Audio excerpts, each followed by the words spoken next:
பத்திரிகை துறையினர்களுக்கு ஊடகத்துறை அனைவருக்கும் எங்கள் சேலம் மர தொழிலாளர் சார்பாக என் சார்பாக நன்றி கலந்த வாழ்த்துக்களை தெரிவித்துக் கொள்கின்றேன். காலையிலிருந்து ஏன் நன்றி என்றால் காலையில் 9 மணியிலிருந்து நீங்கள் காத்திருப்பதை அறிந்தேன். மிக்க மகிழ்ச்சி எனக்கு இருந்தாலும் உங்களை காக்க வைத்ததுக்காக மிக வருத்தத்தோடு தெரிவித்துக் கொள்கின்றேன். இந்த காலேஜை பற்றி நான் சொல்வதை விட ராஜீவ்காந்தி காலேஜுடைய உரிமையாளர் அம்பண்ணன் எங்களுடைய மூர்த்தி சார் வந்திருக்காரு. அவர் விளக்கமாக விளக்கிடுவார். எனக்கு இப்போ கேள்விப்பதில் இருக்குமா லாஸ்ட்டு ஓகே. அப்போ கேள்விப்பதில் அவர் காலேஜில் என்னென்ன செக்ஷன்ஸ்லாம் இருக்குது, என்னென்ன மாதிரிலாம் பண்ணியிருக்காங்கிறது சார் உங்களுக்கு விளக்கமாக சொல்லுவாங்க. நான் ஊடகத்துறைக்கு சொல்லிக் கொள்வது, சாதாரணமாக சென்னைக்கு வந்த என்ன இந்த அளவுக்கு ஆளாக்கி வளர்த்து விட்ட என் தமிழக மக்களையும் தமிழர்களையும் இந்த தமிழ் மொழியும் மண்ணை வணங்கி இதனுடைய அடுத்த கட்ட இதோட என் வாழ்க்கையை முடித்து கொள்ளாமல் அடுத்த கட்ட காலேஜுங்கிற அளவுக்கு இந்த கொரோனா காலத்துக்கு அப்புறம் மிக ஆற்றலோடு எனக்கு துணை புரிந்த என் தொழிலாளர்கள், மேனேஜ்மெண்ட்டு அனைவருக்கும் நன்றி சொல்லிக்கொள்கிறேன். ஏதோ முடியாது என்பது இருக்கக்கூடாது என்பது தான் என் வாழ்க்கை. என்னை கூட நிறைய பேர் சொல்லுவாங்க, என்ன இவ்வளோ கார் இருக்குது, இவ்வளோ சொத்து இருக்குது சொல்கிறாரு, இதோட பெரிய பணக்காரனா பேசாமல் இருக்கிறான், இருக்கிற இடம் தெரியாமல் இருக்கிறான்னு கூட கமெண்ட்லாம் பண்ணுவாங்க. நான் சொல்வதற்கு காரணம் என்னன்னா, மற்ற பணக்காரனுக்கு எனக்கும் ஒரு அநாத சிறுவன், படிப்பு இல்லாமல், தாய் இல்லாமல், தந்தை இல்லாமல் இந்த சென்னையில் வந்து சாதிச்சு அதை சொன்னால் என் தமிழ் பிள்ளைங்களுக்கு ஒரு ஊக்குவிப்பாக இருக்குங்கிற காரணத்துக்கான தவிர என்கிட்ட அவர் இருக்குதுங்கிறதுக்கான காரணம் கிடையாது. அது பெருமைப்படுத்தி கொள்வதற்காக இல்லை. மற்றவர்கள் என்னை பார்த்து ஒரு ஊக்குவிப்பாக இருக்கும் இளைஞர்களுக்கு. அதுதான் இங்கே நடந்துகிட்டு இருக்கு. எத்தனை இளைஞர்கள் அடுத்த கட்டத்துக்கு நம்ம போகிறதுக்கும் வாழ்கிறதுக்கும் என்னைய ஒரு முன்னுதாரணமாக எடுத்துக்கொள்கிறேன். அந்த ஊக்குவிப்பாக தான் நான் உண்மையை சொல்லி கொண்டு இருக்கிறேன். எந்த இடத்துலையும் உண்மையாக இருக்கணும், உண்மையாக வாழணும், உண்மையாக இருக்கணுங்கிறது தான் சொல்லி கொண்டிருக்கேன். இளைஞர்களுடைய தன்னம்பிக்கைக்காக தான் இதெல்லாம். என்னால் ஒரு படிப்பு இல்லாமல், ஒரு தாய் தந்தை இல்லாமல், ஒரு அனாதை சிறுவன் ஹோட்டலில் ஒரு கிளீனராக இருந்து, சப்ளையராக இருந்து, சாலை ஓரத்தில் ஒரு தள்ளுவண்டி போட்டு இந்த அளவுக்கு அவனால் உயர முடியும் என்றால் ஒன்னால் ஏன் உயர முடியாது? அந்த கேள்விக்காக தான் என்னுடைய வாழ்க்கையை நான் படம் பிடித்து என் பிள்ளைகளுக்கு நான் காட்டி கொண்டிருப்பது, தமிழக பிள்ளைகளுக்கும் இந்த மக்களுக்கும் காட்டி கொண்டிருப்பது. ஏன்னா காலேஜ் படிக்க வச்சேன் கூட பிள்ளைங்க சில பேர் இந்த அப்பா அம்மாட்ட தகராறு பண்ணுவாங்க. எனக்கு என்ன சொத்து வச்சுருக்க, எனக்கு என்ன செஞ்ச, கல்யாணம் பண்ணி வச்சு வேறு கல்யாணத்தில் குறைப்பான். இப்படி காலம் முழுக்க பெற்றோர்களை உங்களை தாங்க முடியாது. குழந்தை பிள்ளைகளை, தமிழ் நெஞ்சங்களை, யாருமே குழந்தைகளை, உங்களுக்கு இது கை காலில் தான் மிகப்பெரிய சொத்து, உங்கள் ஆரோக்கியம் தான் மிகப்பெரிய சொத்து என்று எண்ணி உங்கள் வாழ்க்கையை பெற்றோர்கள் நம்மளுக்கு உயிர் கொடுத்தார்கள். நம்ம தான் வாழ வைத்துக் கொள்ள வேண்டும். நம்மளை புரிந்து கொள்வதற்காக தான் இந்த தமிழ்ச்செல்வன் அத்தனை டீ கிளாஸ் கழுவுறதுலேருந்து, கைகால் புண்ணு வந்ததுலேருந்து, நான் மசூதியில் பசிக்கு நோம்பு கஞ்சி வாங்கி குடிச்சதுலேருந்து நான் சொல்லி கொண்டு இருக்க காரணம் உங்களுடைய தன்னம்பிக்கைக்காக. எளிமையும் இருக்கணும், சைப்புத்தன்மை இருக்கணும், பொறுமை இருக்கணும், அதே நேரத்தில் வேகம் இருக்கணும். அந்த வெற்றி அடையாளத்தை நோக்கி ஒரு சிந்தனைகள் பயணிக்கிறதுக்காக தான் இத்தனை போராட்டங்களை நான் கையெடுத்து இந்த மண்ணுக்கும் மொழிக்கும் உங்கள் கூட பிறந்ததுக்கு உங்களுக்கு கைமாறாக நான் வாழ்ந்து கொண்டிருக்கின்றேன். என்னை பெருமைப்படுத்திக் கொள்வதற்காக நான் இத்தனை காரணம் வீடு என்று சொல்வதற்கல்ல. உங்களுக்கும் அது கிடைக்கும். எதுவில்லாத தமிழ் செல்வத்துக்கே இவ்வளோ உழைத்தால் கிடைத்திருந்தால் இவ்வளோ அறிவும் ஆற்றலும் கொண்டு ஒரு படிப்பு, கல்வி, தாய் தந்தை துணையோடு இருக்கும் இளைஞர்களுக்கு, தமிழ் பிள்ளைகளுக்கு உங்களால் ஏன் முடியாது? அந்த வாழ்க்கைக்காக தான், உங்கள் தன்னம்பிக்கையாக தான் என்னை நான் அர்ப்பணித்திருக்கின்றேன். அதற்காக தான் என்னுடைய ஒவ்வொரு விஷயத்தையும் அர்ப்பணித்து கொண்டு தான் இருப்பேன். எந்த இடத்துலையும் என் வாழ்நாள் முழுவதுமே எந்த ஒளிமரமும் என் வாழ்க்கையில் இருக்காது. அதை என்னை பெருமை கொடுத்து என்னை சிறுமிப்படுத்தி உங்களை வலிமைப்படுத்த வேண்டுங்கிற நோக்கம்தான் எனக்கு. அந்த நோக்கத்துக்காக தான் இந்த போராட்டம் எனக்கு. அதுக்காக நிறையா அன்பான இளைஞர்கள் எங்கு சென்றாலும் என் வாழ்க்கையை பின்பற்றி அந்த கடை உங்களை பார்த்து தான் வைத்து நான் இந்த விஜய் டிவியில் கூட நீங்கள் பார்த்துருப்பீங்க. மீடியம் சொல்ல தம்பி சொன்னார், இந்த இவ்வளோ பெரிய சம்பளத்தை விட்டுட்டு நான் இன்றைக்கி கறி இட்லி போட்டதுக்கு காரணமே நீங்கள் தான். நான் அந்த மாதிரி இளைஞர்களுக்கு ஒரு ஊக்குப்பாக இருக்கேன். என் வாழ்க்கை ஒரு நீ நடந்தால் தடம், நான் நடந்தால் பாடம் என்று சொல்வேன். என் வாழ்க்கை ஒரு தடம் அல்ல, ஒரு பாடம். அது உங்களுக்கெல்லாம் தமிழக இளைஞர்களுக்கு உறுதுணையாக இருக்க வேண்டும். பாருங்கள், இந்த பிரியாணி கடையே காப்பாற்ற முடியாதான்னு ஒரு ஹோட்டல் நடத்துவது எவ்வளோ சிரமம், எவ்வளவோ இக்கட்டான நம்ம கொரோனா நேரத்தில் கடைகள்லாம் தாண்டி இன்னைக்கு காலேஜ் அளவுக்கு வந்து நிற்கிறேன் என்று சொன்னால் மீண்டும் பெருமைப்படுத்திக் கொள்வேன்.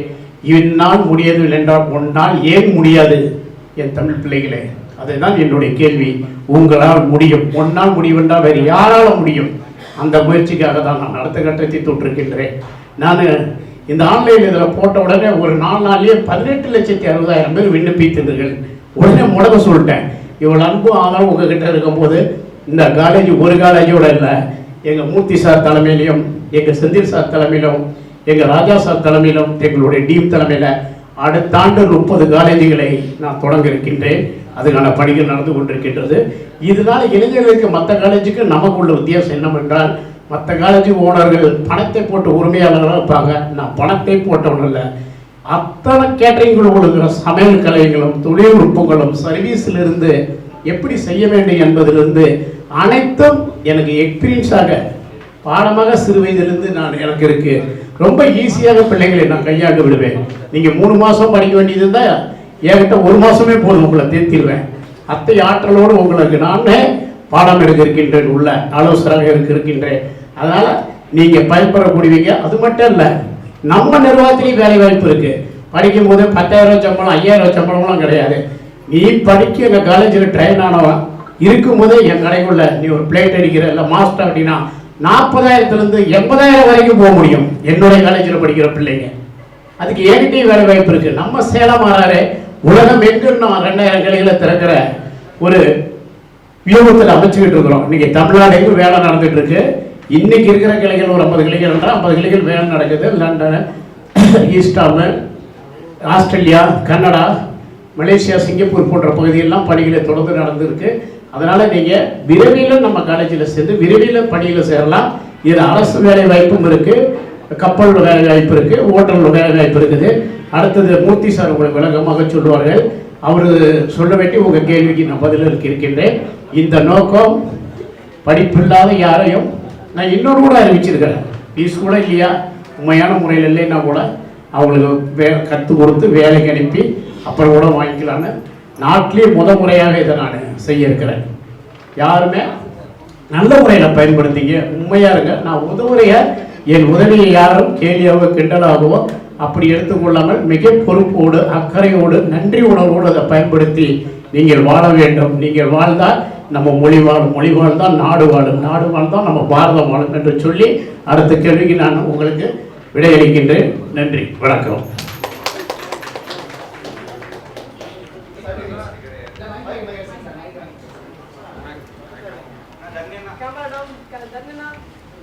இது வந்து ட்ரைனிங் இன்ஸ்டியூட் சொல்லிட்டு டிஜிக்கு director general of employment training வந்து நாங்கள் அப்ளை பண்ணி அப்ரூவ் பண்ணிக்கிறோம். DG director general of employment training.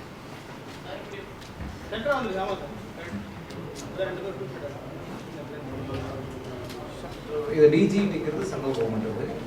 So இதில் வந்து director general of employment training, இதில் வந்து நாங்கள் நிறைய ஸ்கில் ட்ரைனிங்லாம் பண்ணி கொடுப்போம் ஸ்டூடெண்ட்ஸ்க்கு. இது நாட் ஓன்லி காலேஜ் செய்கிறவங்க மட்டும் தான் இதை படிக்கணுன்றது கிடையாது. ஒருவேளை யாராவது ஒரு 30 days ஒரு பிரியாணி கோர்ஸ் பண்ணணும், இல்லை 60 days ஒரு கிராஃப்ட் கோர்ஸ் கிராஷ் கோர்ஸ் பண்ணணும்னா கூட, வேறு எந்த கோர்ஸ்னாலும் சரி, கேட்டரிங் ரிலவெண்ட்டாக பண்ணுறவங்க கூட they can come to our institution. அது பெனிஃபிட் பண்ணுறதுக்காக ப்ரோக்ராமை பண்ணியிருக்கிறோம். ஸோ அதுக்கான சான்றிதழ்கள் மத்திய அரசோட சான்றிதழ்கள்லாம் வழங்கப்படுது சார்.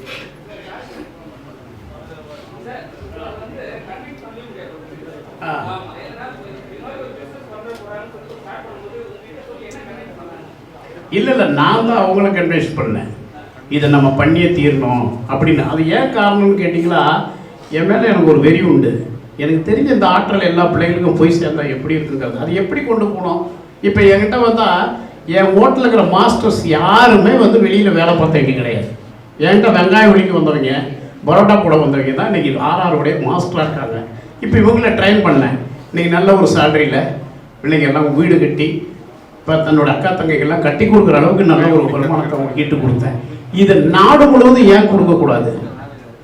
அப்போ எனக்கு பற்றாக்குறை ஏற்படுது. நான் வெளிநாட்டில் எண்ணெய் கிளை எடுக்கிறவங்களும் சரி, வெளிமாநிலம் எடுக்கிறேன், அவங்க கேட்குற ஒரே கேள்வி தான், சார் ஆள் கொடுத்தீங்களா, சேலம்ல இருந்து லேபர் கிடைக்குமா? பணம் கூட எல்லாம் தயாராக இருக்கிறாங்க என்கிட்ட. எல்லாருக்கும் நிர்வாகம் தெரியல, பணம் இருக்குது, ஹோட்டல் நடத்த தெரியல. நானே சொல்லுவேன், ஹோட்டல் நடத்த தெரியாமல் ஒருத்தன் ஹோட்டல் நடத்தவே கூடாதுன்னு. அது தற்கொலைக்கு சமம்னு சொல்லுவேன். எப்படியாவது கொள்ளணும்னா வெட்ட வேண்டியது இல்லை, ஒரு கடையை போட்டு கொடுத்தா அவனே செத்துருவான் தெரியாதவனுக்கு. அவ்வளோ டென்ஷனான ஒரு தொழில். எத்தனை பேர் தற்கொலைக்கு போயிருக்கிறாங்க, வெளியே தெரியாது. எனக்கு தெரியும், சேலம் மரம் நடத்திட்டு கூட அத்தனை கடைகளுமே அடுத்தவங்க நடத்துகிற கடை தான் நான் டேக் ஓவர் பண்ணி போர்டை மட்டும் மாற்றிட்டு நடத்திட்டு இருக்கிறேன். அதனால தான் ஒவ்வொரு கடை ஒவ்வொரு டிசைன் இருக்க காரணம், அந்த நடத்தப்படியாக விட்டுட்டு போன கடை எடுக்கிற வசி எனக்கும் பேமெண்ட்டு கம்மியாக இருக்குது, அவங்களையும் காப்பாற்றி விட்றேன். அதனால் அந்த ஹோட்டல் நடத்த தெரியாது, நடத்தக்கூடாது. இப்போ எல்லாருமே ஆள் கேட்குறாங்க, சார் ஆள் கிடைக்குமா, லேபர் கிடைக்குமா, மாஸ்டர் கிடைச்சிட்டா சேதாரருக்கு 5000 கடை உணவு முழுது இப்போ உடனே போடலாம்.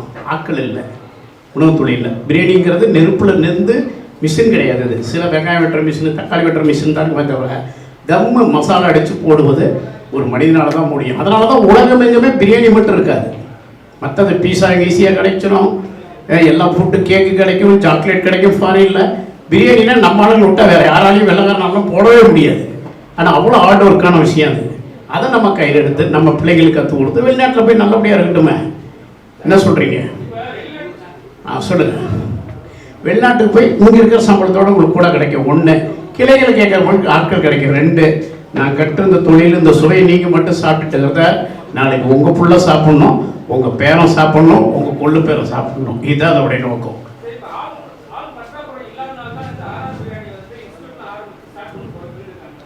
எனக்கு மட்டும் இல்லை, வேண்டு முழுவதுமே ஃபுட் இண்டஸ்ட்ரிக்கு பால் பற்றாக்குறை. அதனால தான் இந்த துறையில் இல்லை, தமிழகத்தை நீங்கள் எடுத்துக்கிட்டீங்களா, கட்டடத்துறையாக இருக்கட்டும், கார்பெண்டர் துறையாக இருக்கட்டும், எந்த துறையை நெல் இருக்கிறதுல விவசாயத்துலேருந்து இன்றைக்கி நார்த்துலேருந்து ஆள் எடுக்க வேண்டிய நிலையில் இருக்கிறோம். ஆள் பற்றாக்குறை தமிழகத்தில் மிகப்பெரிய இடத்துல இருக்குது.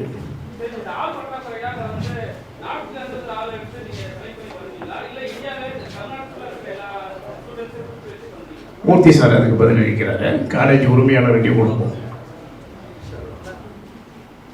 ஒரு இன்ஜினியரிங் காலேஜுக்கு 500 பேர் வேணும்னா 5000 பேர் படித்து ரெடியாக இருக்காங்க. ஒரு ஆர்ட்ஸ் அண்ட் சயின்ஸ் காலேஜ்லேயோ அல்லது ஐடி சொல்யூஷன்ஸ் பேஸ்லேயோ பார்த்தீங்கன்னா ஐடி படிக்கிறவங்க 100 பேர் இருப்பாங்க. ஐடிக்கு படிக்காத ஒரு 400 பேர் எக்ஸ்ட்ரா விடுவாங்க. ஒரு அம்பர்லாக்குள்ளே 10,000 பேர் வேலை செய்யறது கம்ஃபர்ட் ஜோனிங் இருந்தால் ஐடி. கேட்ரிங் என்னன்னு பார்த்தீங்கன்னா உங்களுக்கு ஸ்டார் ஹோட்டல்ஸ் மட்டுமே கேட்ரிங் கிடையாது. ஸ்டார் ஹோட்டல்ஸாக இருக்கட்டும், ஷிப்பிங் கார்பரேஷன் இருக்கட்டும், அல்லது ஏர்லைன்ஸ்லையாக இருக்கட்டும். இன்றைக்கி தமிழ்நாட்டில், குறிப்பாக தமிழ்நாட்டில் எத்தனை எஸ்சிஸ் இருக்குதுன்னு பார்த்தீங்கன்னா இங்கே சென்னையில் மட்டும் 7 எஸ்சிஸ் இருக்குது. 7 எஸ்சிஸ் இருக்குது.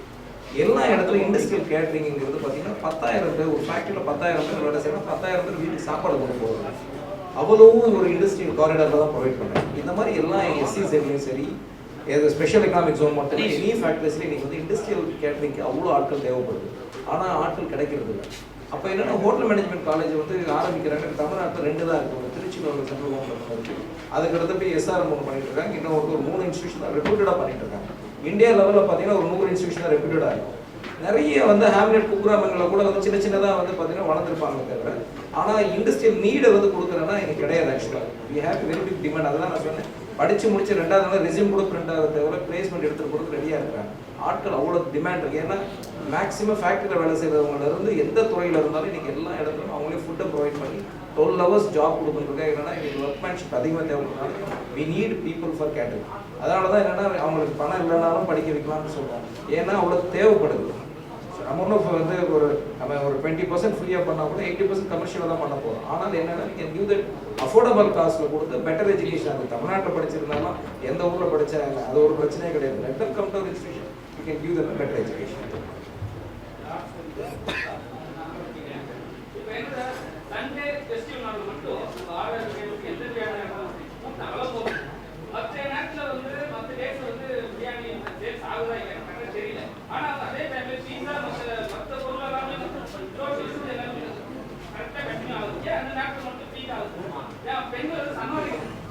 இல்லை, அது இன்டர்நேஷனல் ஃபுல்லாக